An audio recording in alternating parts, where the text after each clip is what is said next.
நீலகிரி மாவட்டம் பந்தலூரில் சிறுத்தை தாக்கி குழந்தை உயிரிழந்துள்ளது. இது தொடர்பாக செய்தியாளர் மகேஸ்வரனிடம் கூடுதல் தகவல்களை கேட்கலாம். மகேஸ்வரன், என்ன நடந்தது? விவரம் என்ன? பூங்குழலி, பந்தலூர் பகுதியில் கடந்த 21ஆம் தேதி முதலே குறிப்பிட்ட ஒரு சிறுத்தையின் அச்சுறுத்தல் தொடர்ந்து இருந்து வருகிறது. 21ஆம் தேதி ஒரு பழங்குடியின பெண் சிறுத்தையால் தாக்கப்பட்ட நிலையில் அவர் சிகிச்சை பலனின்றி உயிரிழந்தார். இந்த நிலையில் இன்று மாலை பந்தலூர் பகுதியில் உள்ள மேங்கரோஞ்ச் பகுதியில் உள்ள தனியார் தேயிலை தோட்டத்தில் வடமாநில தொழிலாளர்கள் பணியாற்றி வருகிறார்கள். அங்கு பணியாற்றக்கூடிய பெண் ஒருவர் தனது குழந்தையை தேயிலை தோட்டம் வழியாக அழைத்து வந்திருக்கிறார். அப்போது தேயிலை செடிகளுக்கு இடையே இருந்து பதுங்கி இருந்து சிறுத்தை குழந்தையை தாக்கி கவி இழுத்து சென்றிருக்கிறது. இதில் அங்கிருந்தவர்கள் குழந்தையை உடனடியாக மீட்டு பந்தலூர் அரசு மருத்துவமனையில் சேர்த்த நிலையில் தற்சமயம் அந்த குழந்தை சிகிச்சை பலனின்றி உயிரிழந்திருப்பதாக தகவல் வெளியாகி இருக்கிறது.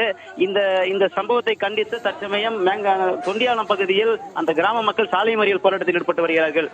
அதாவது நேற்று 21ஆம் தேதியே சிறுத்தை ஒரு பெண்ணை தாக்கி இருந்த நிலையில் நேற்றுதான் மக்கள் போராட்டத்தை அடுத்து அந்த சிறுத்தையை மயக்க ஊசி செலுத்தி பிடிப்பதற்கான உத்தரவை வனத்துறை வழங்கியது.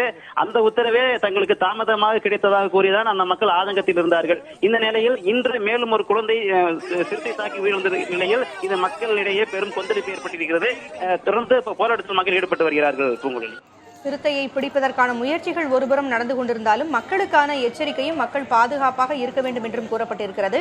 மக்களுக்கு வேறு என்னென்ன அறிவுறுத்தல்கள் வழங்கப்பட்டிருக்கிறது மகேஷ், இது குறித்து?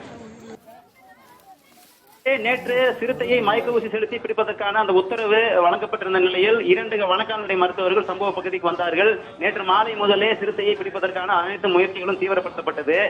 7 கூண்டுகள், அதாவது சிறுத்தை நடமாட்டம் உள்ள பல்வேறு இடங்களில் 7 கூண்டுகள் வைத்து அதனை பிடிப்பதற்கான முயற்சிகள் நடந்தது. அதே நேரம் வனத்துறை தரப்பிலிருந்து மக்களுக்கு ஒரு கோரிக்கையும் வைக்கப்பட்டது. குறிப்பாக சிறுத்தை இரவு நேரங்களில் தான் உணவு தேடி கிராமங்களில் வரும். ஆனால் இந்த சிறுத்தை பகல் நேரங்களிலேயே கிராமத்தில் நடமாடுவதை தொடர்ச்சியாக மக்கள் பார்த்திருக்கிறார்கள். எனவே குழந்தைகளை ஏற்கனவே 2 தினங்களுக்கு முன்பு ஒரு குழந்தையை தாக்கி இந்த சிறுத்தை காயப்படுத்தி இருந்தது. அந்த குழந்தை அதிர்ஷ்டவசமாக உயிர் பிழைத்திருந்தார். எனவே குழந்தைகளை அந்த தேயிலை தோட்டங்களை ஒட்டிய பகுதியில் விளையாட விட வேண்டாம்.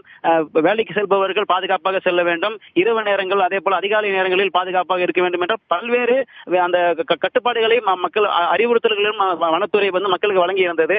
ஆனால் அதையும் மீறி தற்போது இந்த சம்பவம் ஏற்பட்டிருக்கிறது. சிறுத்தையினுடைய நடமாட்டம் பல்வேறு இடையூறுகளை ஏற்படுத்தி இருந்த நிலையில் தற்பொழுது ஒரு உயிரிழப்பு ஏற்பட்டிருக்கிறது. விரைவில் நடவடிக்கை எடுக்கட்டும். தகவல்களை வழங்கியமைக்கு நன்றி மகேஸ்வரன்.